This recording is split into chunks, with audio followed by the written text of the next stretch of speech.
जय Jagannath viewers YouTube रे ये होची मोर प्रथम वीडियो आगको मु मोर लाइफ रे किछि मोमेंट शेयर करिवि चलନ୍ତୁ स्टार्ट करबा आजिर वीडियो जदि वीडियोटी आपण लास्ट पर्यंत देखंतु जदि वीडियोटा आपनको पसंद आसे ताले निहाते आकु सपोर्ट करिवे तो घर को आज आसला बटन छतु तो ताकू भलसे परिष्कार धोईकी गोटे पात्र रखिदेली तापर छतुरे पकिया पई जहा जहा भी जिंस दरकार जेमति कि टमाटो पियाज देन 3-4टा कंचा लंका जीरा सोरिष सुखिला लंका एवं रसुण और गोटे पेस्ट तैयारी करदेली सुखिला लंका आ पंचफुटण कड़ाई फुटिया रेडी अच्छा एवं कड़ाई बसला तेल गरम है से पंचफुटण आ सुखिला लंका फुटला से कंचा लंका आड करी देन पियाज आड करी भल भाव में भाजी देती से भृसुंगा पत्र आड कर देती मु भूली जाइली तो मुझे आड कली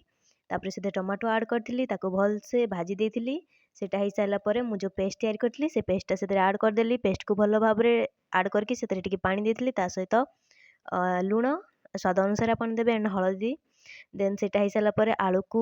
से मिक्स करदे देन आलू हो सारापर छतु को तादेह मिक्स करदे किसी समय गले आपन छतु रेडी।